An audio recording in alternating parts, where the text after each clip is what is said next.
hari ini stock scope ya. Jadi mungkin kita ngasih view dulu dari sisi market. Mungkin pertanyaan satu ya, kenapa kalau kita lihat kan kemarin setelah pemilihan presiden, pemilu, itu kemarin kalau kita lihat kan stoknya naiknya signifikan ya. Bahkan di hari Jumatnya juga sebenarnya moodnya sama. Sebenarnya satu sih, kalau kita lihat kan flow emang sebelum election pun trennya positif gitu. Jadi kayaknya emang kalau kita lihat kan, emang kita udah pernah bahas juga sebelumnya bahwa election itu tuh sebenarnya nggak pernah ada yang secara sentimen kandidat satu, dua, dan tiga itu akan menjadi eh, katalis negatif ya. Katalis itu means sebenarnya structural gitu. Nah, sentimen itu juga sebenarnya kita nggak ngelihat gitu. Karena sebenarnya kalau kita cycle di beberapa negara itu, biasanya kayak siapapun kandidatnya, siapapun presidennya, ya biasanya moodnya tuh main positif. Kayak mungkin kita ngambil sampelnya kayak contohnya di US gitu yang biasanya orang akan lebih appreciate ketika Republik menang. Cuman ketika Demokrat menang pun kemarin indeksnya juga trennya positif gitu ya. Bahkan sebelum pemilu pun sekarang kemarin indeks 2023 di US tuh positif. Nah, jadi itu sih. So, kita nggak ngelihat sebenarnya sebelumnya kita udah nggak ngeliat juga bahwa eh, siapapun yang terpilih itu tuh akan jadi kayak hal negatif ya. Nah, cuma satu sih sebenarnya yang jadi paling penting buat dari sisi investor itu adalah kayak remove overhang-nya gitu ya. Jadi overhang itu maksudnya uncertainty-nya itu kan yang sebenarnya kita agak lumayan worried ya. Mungkinkah akan ada riot atau misalnya kayak tiba-tiba ada tiba-tiba kemarin rumor menteri mengeluarkan eh, rencana mengundurkan diri. Nah, itu yang sebenarnya investor tuh lumayan worried sebenarnya. Nah, cuman kalau kita lihat kan setelah itu beres, kayaknya udah keangkat nih semua uncertainty-nya udah keangkat. Terus kalau kita lihat juga sebenarnya potensi em, kayak demo ya, ini sebenarnya lumayan kecil sih ya kita lihat ya, dan dampaknya lumayan minim. Kenapa? Karena kan gapnya lumayan jauh ya kalau kita lihat ya. Kalau kita lihat kalau dibandingin 2019 sama 2014 kan beda-bedanya 10%, 5545 assuming.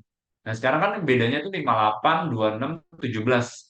Nah jadi kayaknya kalau ibaratnya ini akan ada beberapa hal yang ibaratnya mungkin beberapa concern kayak contohnya kemarin masalah pencatatan, kok angka yang misalnya di lembar vote sama yang diupload ternyata misalnya beda, ini menurut kita nggak jadi ada isu sih. Nah jadi kayak pasti karena gapnya nih jauh banget gitu ya. Nah jadi kayaknya kalau kita lihat sih arahnya market harusnya udah bisa lebih positif.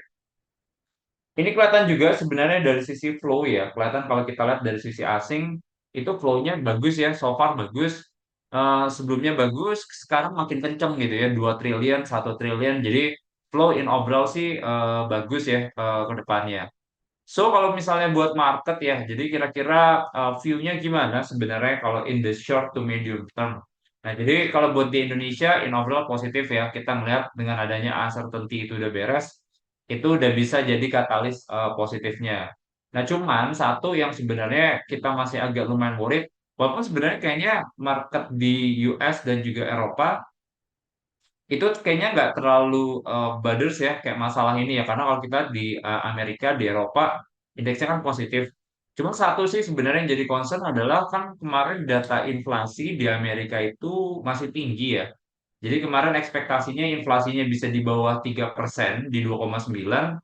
Cuma kemarin inflasinya di level 3,1% gitu. Nah, ini sebenarnya kalau misalnya inflasi masih tinggi, si The Fed ini nggak boleh kayak sembarangan nih dia nurunin suku bunganya gitu. Jadi si The Fed ini nggak boleh sembarangan nurunin suku bunganya. Investor udah kayak mempertimbangkan bahwa kayaknya nih suku bunga ini bakal turunnya nggak di bulan Maret, nggak di bulan Mei, most likely itu bulan Juni. Nah, jadi ekspektasi yang ibaratnya kayak apa ya, arah kebijakan moneter yang sebenarnya mungkin nggak selonggar sama ekspektasi awal tuh mesti jadi tema yang paling dominan sih ya buat market. Nah, jadi itu. Terus yang kedua, sebenarnya kenapa saya bilang tuh waktu itu saya pernah state juga bahwa kayaknya first half nih kalau kita lihat indeks ini mungkin nggak kemana-mana nih karena arah suku bunganya akan kejadian nanti di second half. Nah, ini di semester satu ini PR-nya adalah banyak data yang sebenarnya nggak terlalu bagus gitu ya. Kayak contohnya misalnya kita lihat kemarin di Jepang itu ekonominya kontraksi negatif dan itu udah 2 kuartal berturut-turut. Artinya adalah Jepang nih secara teknikal itu tuh dia udah mengalami recession. Nah, kalau kita lihat kayak contohnya di UK, itu juga case-nya sama gitu. Jadi mereka eh, 2 kuartal berturut-turut ekonominya negatif. Nah, itu yang sebenarnya data-data ini yang menurut kita tuh di first half growth ini tuh bakal lemah gitu ya. Kita ngeliat sih sebenarnya first half growth itu bakal lemah, agak sedikit membaik nanti di second half gitu. Karena sebenarnya first half itu adalah dampak transmisi kebijakan moneter. Jadi ketika misalnya suku bunga dinaikin, orang akan adjusting ya suku bunga kreditnya terhadap suku bunga acuan. Dan ini yang ibaratnya kalau misalnya secara biayanya akan lebih mahal, pasti akan dorong lah dari sisi orang eh, cost fundingnya lebih mahal, labanya tuh pasti bakal turun. Jadi ekonomi kontraksi itu tuh sebenarnya udah lumayan kerasa. Sebelum nanti di second half itu ada pemangkasan suku bunga. Nah, jadi itu yang agak lumayan worried. Nah, kedua yang sebenarnya menurut saya lumayan worried adalah China ya. Nah, ini China nih PR sih. Kan kemarin kita udah state juga bahwa kemarin kan posisinya mereka punya inflasi itu negatif.